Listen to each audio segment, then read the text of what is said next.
Hello बच्चा party.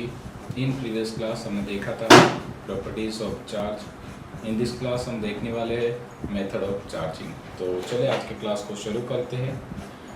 हमारा आज का टॉपिक होगा मेथड ऑफ चार्जिंग। तो अगर मैं मेथड ऑफ चार्जिंग की बात करूँ तो हम ऐसा कह सकते हैं कि मेथड ऑफ चार्जिंग को बेसिकली हम दो हिस्सों में डिवाइड कर सकते हैं।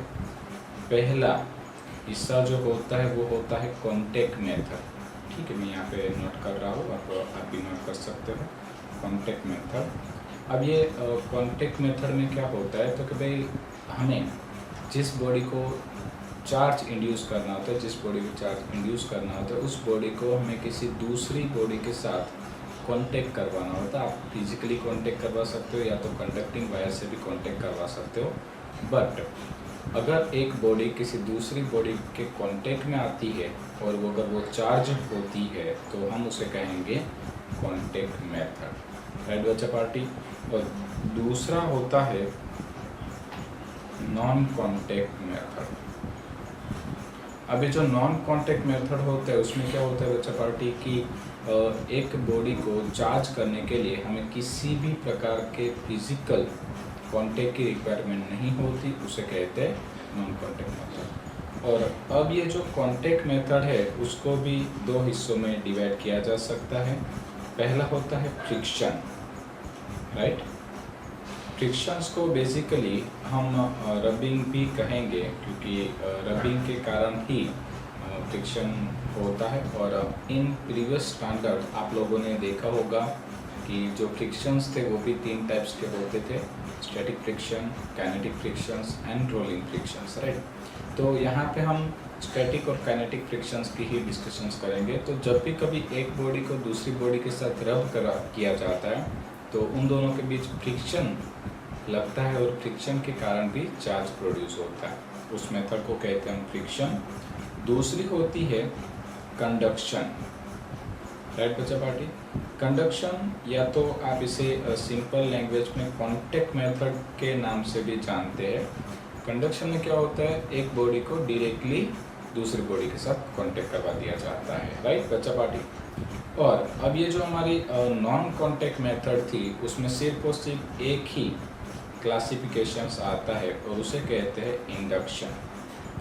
राइट, तो यहाँ पे कुल मिला के हमारे पास जो टाइप्स ऑफ या तो मेथड ऑफ चार्जिंग्स थे वो तीन हो गए। पहला हो गया है फ्रिक्शन, दूसरा हो गया है कंडक्शन और तीसरा हो गया है इंडक्शन। राइट बच्चा पार्टी। तो ये तीनों टाइप्स जो है उसको हम बारी बारी से स्टडी करने वाले हैं। राइट, तो जल्दी से आप अगर स्क्रीनशॉट लेना चाहो या तो लिखना चाहो तो लिख सकते हो। यहाँ पे हमने नोट कर रखा है क्योंकि अभी मैं स्क्रीन पर से हटा दूंगा इसे। ठीक है, तो चलिए आपके पास थोड़े से सेकंडों का टाइम होगा। यस कंप्लीट, आगे चलते हैं। मैं इसे रिमूव कर देता हूँ। ठीक है, ओके चलिए, तो हम स्टार्ट करेंगे उन सब में से पहली मेथड जिसका नाम है फ्रिक्शन। राइट, तो अगर मैं फ्रिक्शन के बारे में बात करूँ तो मैं नोट कर सकता हूँ कि by rubbing two body together, मतलब कि जब दो बॉडी एक दूसरे के साथ रब की जाती है, घिसी जाती है, both positive and negative charge in equal amount appear simultaneously due to transfer of electron from one body to another body. यानी कि ये जो एक छोटा सा पॉइंट है वो हमें काफ़ी सारी बातें सिखा जाता है। ये हमें कह रहा है कि जब किसी एक बॉडी को किसी दूसरी बॉडी के साथ रब किया जाता है तो उसमें पॉजिटिव और नेगेटिव दोनों साइन के चार्ज इंड्यूस होते हैं। ठीक है, यानी कि अगर हमारे पास दो बॉडी थी, जैसे हमने आगे भी काफ़ी सारे एग्जांपल्स देख चुके हैं। सपोज हमने ग्लास रोड को सिल्क क्लॉथ के साथ रब किया तो क्या होगा, जैसे हम रब करेंगे सपोज दैट कि अगर glass rod positive charge induce करता है तो सिल्क क्लॉथ होगा, वो नेगेटिव चार्ज इंड्यूस करेगा। राइट बच्चा पार्टी। और ऐसा क्यों हुआ होगा, तो हमने देखा था कि जो ग्लास रोड होते हैं उसमें जो इलेक्ट्रॉन बाउंडेशन फोर्स होता है वो कम होता है विथ कंपेयर टू सिल्क। उससे क्या होता है, इलेक्ट्रॉन जो है वो ग्लास रोड पर से सिल्क पे चले जाते हैं जिसके कारण ग्लास रोड पे पॉजिटिव चार्ज आता था और साइमल्टेनियसली सिल्क क्लॉथ पे नेगेटिव चार्ज आता था। ठीक है, तो याद रखिए कि जो फ्रिक्शन मेथड है उसमें दोनों प्रकार के चार्ज इंड्यूस होते हैं, पॉजिटिव भी और नेगेटिव भी। डेफिनेटली अगर एक बॉडी पॉजिटिव बनती है तो दूसरी बॉडी नेगेटिव बनेगी, राइट। चलिए नेक्स्ट पॉइंट, हमें काफ़ी सारे एग्जांपल्स लेने हैं, उसमें से एक एग्जांपल्स की हमने बात कर ली है और वो है when a glass rod is rubbed with silk the rod become positively charge while the silk become negatively charge, right बच्चा पार्टी। अगर हम इससे आगे और एग्जांपल्स की बात करें तो बेसिकली आपने देखा होगा मानसून की सीज़न होती है तो उसमें बिजली होती है, राइट। तो एक्चुअली अगर हम उसकी डिस्कशंस करें ज़्यादा डीप स्टडी के साथ तो हम कह सकते हैं कि जब कोई एक बादल, जब कोई एक क्लाउड दूसरे क्लाउड के साथ रब करता है, फ्रिक्शंस प्रोड्यूस करता है, एट दैट मोमेंट उसमें से इलेक्ट्रॉन का फ्लो होता है, ठीक है। यानी कि जो हम जिसे बिजली नाम देते हैं वो और कुछ नहीं है but flow of the electron, right बच्चों पार्टी। तो उसमें से क्या होता है कि इलेक्ट्रॉन फ्लो होकर अर्थ की नज़दीक आने की ट्राई करते हैं, जिसके कारण हमें वो बिजली जैसे बिजली के स्वरूप में दिखते हैं, राइट। तो अब हमारे दिमाग में एक और क्वेश्चन आ सकता है कि भाई एक्चुअली जब दो बादल आपस में रब होते या तो खिंचते हैं, जब उन दोनों के बीच फ्रिक्शन लगता है तब इलेक्ट्रॉन का फ्लो होता है। बट एक्चुअली अगर हम बात करें तो विंटर की सीज़न में तो हमें काफ़ी बार बादल देखने को मिल सकते हैं, राइट। तो क्या विंटर की सीज़न में बादल एक दूसरे के साथ फ्रिक्शन नहीं प्रोड्यूस करते होंगे? आंसर है यस, वो तो करते ही होंगे। तो फिर क्वेश्चन ये होता है कि तो फिर विंटर की सीज़न में तो हमें कभी भी फ्लो ऑफ द इलेक्ट्रॉन देखने को नहीं मिला। तो उसका आंसर है बच्चा पार्टी कि इलेक्ट्रॉन का फ्लो स्पेसिफिक कंडीशंस में ही होता है, यानी कि जब कोई दो क्लाउड हो जो हाई प्रेशर और लो टेम्परेचर वाले हो। रिपीट करते हैं, जो हाई प्रेशर और लो टेम्परेचर वाले बादल होते हैं वो एक दूसरे के साथ जब रब होते हैं, जब फ्रिक्शन प्रोड्यूस करते हैं, तब उनमें से इलेक्ट्रॉन का फ्लो हो सकता है, बाकी इलेक्ट्रॉन का फ्लो हो सकता नहीं है, राइट बच्चा पार्टी। चलिए, तो cloud also get charge by friction. Next एक एग्जांपल है जो आपने घर पे भी काफ़ी बार यूज़ किया होगा, right. A comb moving through dry hair get electrically charge start attracting small bits of paper. यानी कि अगर आप कोई कॉम्ब लेते हो अपने ड्राई हेयर में उसे रब करते हो, उसे खींचते हो, तो उसके अंदर भी चार्ज प्रोड्यूस होता है और उसकी मदद से आप छोटे छोटे पेपर बाइट्स को अट्रैक्ट कर सकते हो। और आई थिंक आप लोगों ने स्कूलों में पेन के साथ तो ऐसा किया ही होगा। पेन भी प्लास्टिक की होती है, कॉम्ब भी प्लास्टिक का ही होता है, तो उसमें दोनों में कोई ज़्यादा वेरिएशंस नहीं होता। अगर आप प्लास्टिक की पेन को हेयर के साथ खींचते हो या तो अपने कॉटन या तो अपने कपड़े के साथ खींचते हो, ठीक है, क्लॉथ के साथ खींचते हो, तो उसमें चार्ज इंड्यूस होता है और वो छोटे छोटे पेपर बाइट्स को अट्रैक्ट भी कर सकता है। तो आप लोग अपने घर पे भी ये एक्सपेरिमेंट कर सकते हो। अब हमारा नेक्स्ट एग्जांपल होगा कि ड्यूरिंग लैंडिंग और take off the tyre of aircraft get electrified. अब ये जो प्लेन होता है, जब प्लेन लैंड करता है या तो टेक ऑफ करता है, तो हमें पता है कि उसे एयर फ्रिक्शन लगता है, ठीक है। एयर फ्रिक्शन के कारण क्या होता है, उसके टायर पे भी इलेक्ट्रिफिकेशन के कारण चार्ज इंड्यूस होता है। इसीलिए याद रखिए बच्चा पार्टी कि जो एयरप्लेन्स होते हैं उनके जो टायर है वो स्पेशल मटेरियल से मैन्युफैक्चर हुए होते हैं। अगर वहाँ पे हम हमारी बाइक या तो कार वाले टायर का यूज़ करेंगे तो डेफिनेटली वो ऑन द स्पॉट डिस्ट्रॉय हो जाएंगे, क्योंकि वहाँ पे फ्रिक्शन ज़्यादा होता है और वहाँ पे चार्ज इंड्यूशन प्रोसेस भी काफ़ी हेवी होती है, राइट बच्चा पार्टी।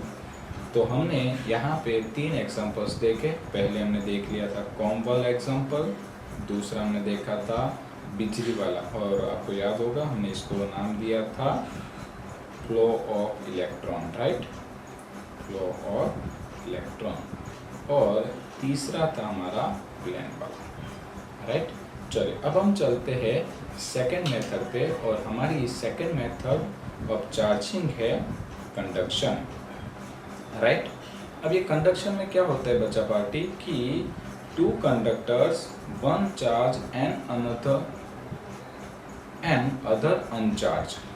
मतलब कि यहाँ पे हमें टोटली 2 कंडक्टर लेने होते, सपोज हमने यहाँ पे 2 कंडक्टर ले लिए हैं, पहले वाले को नाम दीजिए कंडक्टर नंबर ए, इसे नाम दीजिए कंडक्टर नंबर बी।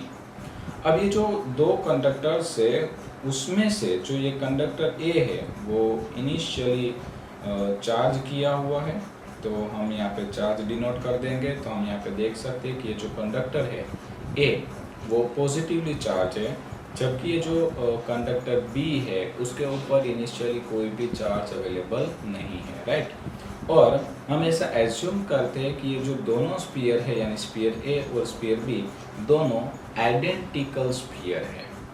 अब बच्चा पार्टी, ये आइडेंटिकल स्फीयर का मतलब क्या होता है कि ये जो दोनों स्फीयर है उनकी साइज, शेप और वो जिस मटेरियल में से बने हैं वो तीनों की तीनों चीज़ें सेम हो तो उसे आइडेंटिकल स्फीयर कहा जा सकता है। याद रखिए, आइडेंटिकल स्फीयर यानी कि दोनों स्फीयर की साइज, शेप और मटेरियल, अगर ये तीनों प्रॉपर्टी सेम हो तो उन दोनों स्फीयर को आइडेंटिकल स्फीयर कहा जा सकता है, ठीक है। तो मान लीजिए कि यहाँ पे ये जो स्फीयर ए था उसके पास चार्ज था क्यों, जबकि ये स्फीयर बी के पास कोई चार्ज अवेलेबल नहीं था, राइट। अगर हम इन दोनों स्फीयर को कांटेक्ट करवाते हैं बाय अ कंडक्टिंग वायर, ठीक है, ये जो हमने जोड़ा है वो क्या है, कंडक्टिंग वायर है, ठीक है। आप वहाँ पे सपोज कॉपर ले सकते हो, एल्यूमिनियम ले सकते हो, आयरन ले सकते हो, कोई भी मटेरियल ले सकते हो, बस कंडक्टर होना चाहिए। तो जैसे हमने इन दोनों स्फीयर को कंडक्टिंग वायर से जोड़ा तो अब क्या होगा, तो यहाँ से मतलब कि स्फीयर ए से चार्ज फ्लो होना शुरू होगा बी की ओर। बट अब क्वेश्चन ये होता है कि भाई चार्ज एक्चुअली फ्लो हो क्यों रहा है, उसको क्या रिक्वायरमेंट थी फ्लो होने की, ठीक है। तो ये जो बच्चा पार्टी कॉन्सेप्ट है वो हम चैप्टर नंबर 2 में, यानी कि जब इलेक्ट्रोस्टैटिक पोटेंशियल की स्टडी करेंगे तब जाके देखेंगे। बट अभी फिलहाल हम थोड़ा सा इसका बेसिक इंट्रोडक्शंस देखते हैं, ठीक है। सपोज आप लोगों को पता होगा कि अगर मैं यहाँ पे कोई एक पानी की टंकी लेते हैं और ये जो पानी की टंकी है वो ग्राउंड लेवल से H1 जितनी हाइट पे है, राइट। और अगर हम एक दूसरी पानी की टैंक लेते हैं और ये जो दूसरी टैंक है वो ग्राउंड लेवल से H2 जितनी हाइट पे है, ठीक है। तो आप देख सकते हैं कि ये जो पहली वाली जो टैंक थी उसका लेवल H1 है जो हाई है,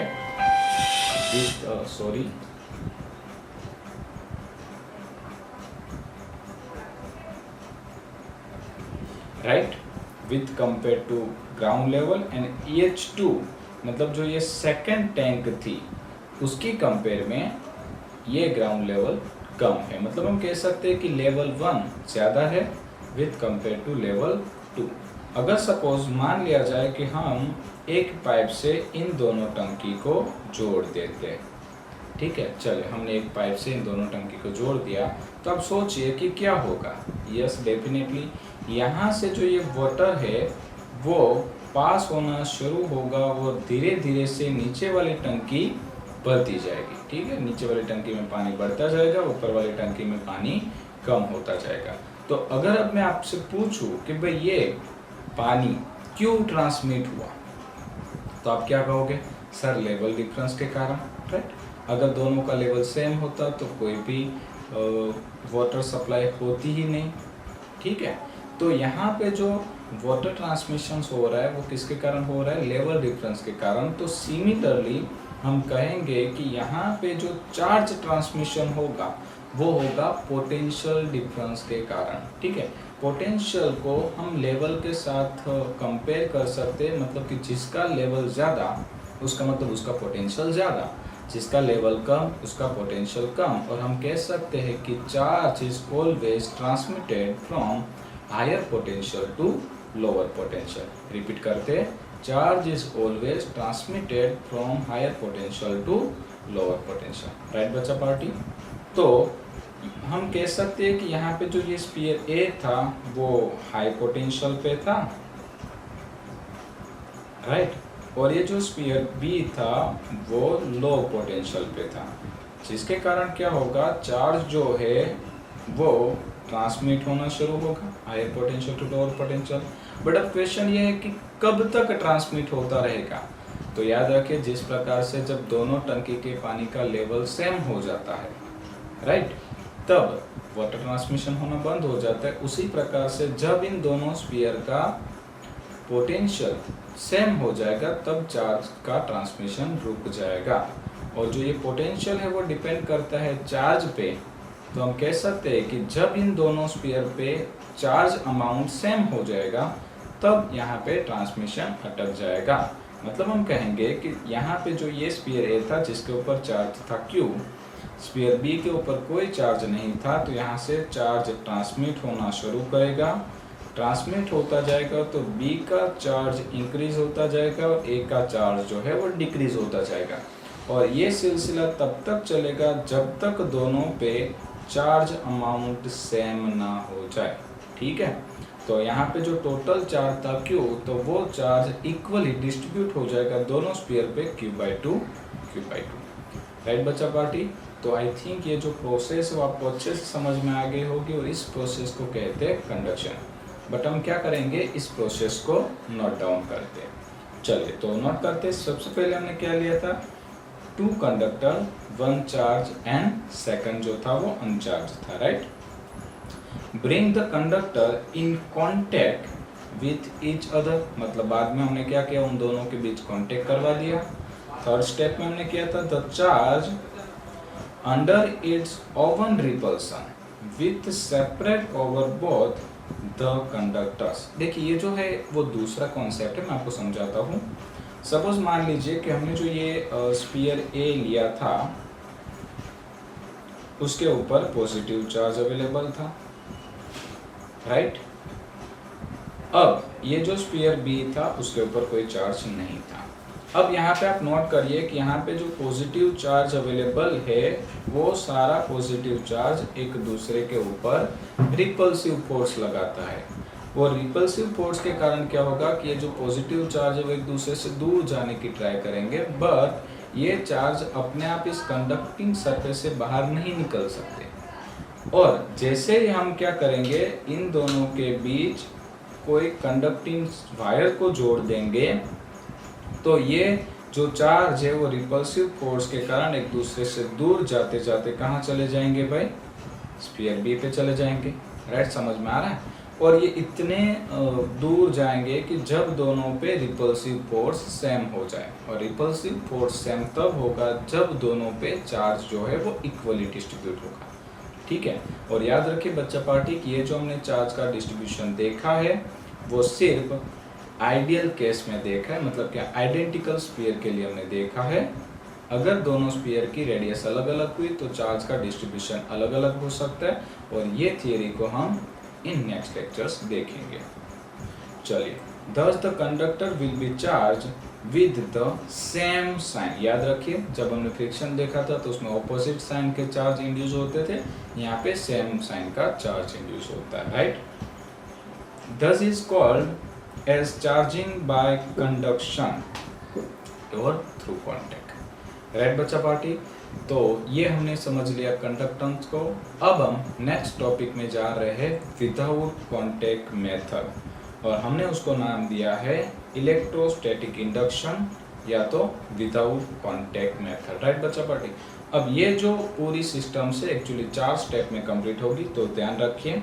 सबसे पहला स्टेप होता है कि आपको एक कंडक्टर लेना होता है और उस कंडक्टर को एक इंसुलेटेड स्टैंड पे सेट करना है, राइट। ये मैंने जो स्टैंड बना दिया वो स्टैंड इंसुलेटेड है। इंसुलेटेड इसलिए है ताकि वहाँ से चार्ज का फ्लो ना हो। अब बच्चा पार्टी हमने जो ये लिया है वो कंडक्टर है। अब कंडक्टर की स्पेशलिटी क्या होती है कि कंडक्टर के पास इनिशियली चार्ज तो होता ही है, बट जितना पॉजिटिव चार्ज होता है उतना ही नेगेटिव चार्ज होता है, जिसके कारण ये इनिशियली टोटली न्यूट्रल होता है, राइट।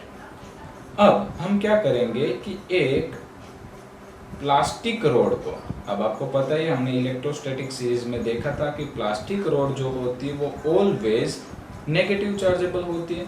तो हम क्या करेंगे, एक प्लास्टिक रोड को लेके आएंगे जो इनिशियली नेगेटिव चार्जेबल थी। मैं यहाँ पे नोट करता हूँ, ये जो है वो प्लास्टिक रोड है, ठीक है। अब ये प्लास्टिक रोड को जैसे हम इस स्फीयर के नज़दीक लेके आएंगे, याद रखिए हम इनको टच नहीं करवाना क्योंकि ये विदाउट कांटेक्ट मेथड है, ठीक है। तो हम जैसे ही नज़दीक लेके आएंगे तो क्या होगा, इस कंडक्टर के अंदर जो पॉजिटिव चार्ज होगा वो एट्रैक्शन फोर्स को फील करते हुए रोड के नज़दीक वाली सरफेस पे आ जाएगा, और जो नेगेटिव चार्ज होगा वो रिपल्सिव फोर्स को एक्सपीरियंस करके हो सके उतना प्लास्टिक रोड से दूर जाने की ट्राई करेगा। मतलब कि आपको ड्राइंग में दिखाई जैसा कुछ स्ट्रक्चर देखने को मिलेगा।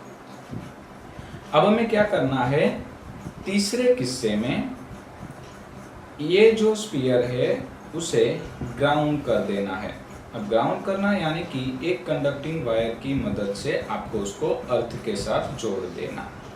अब याद रखें बच्चा पार्टी की अर्थ जो है उसके पास लॉट्स ऑफ मास होने के कारण लॉट्स ऑफ पॉजिटिव और नेगेटिव चार्ज अवेलेबल है, ठीक है।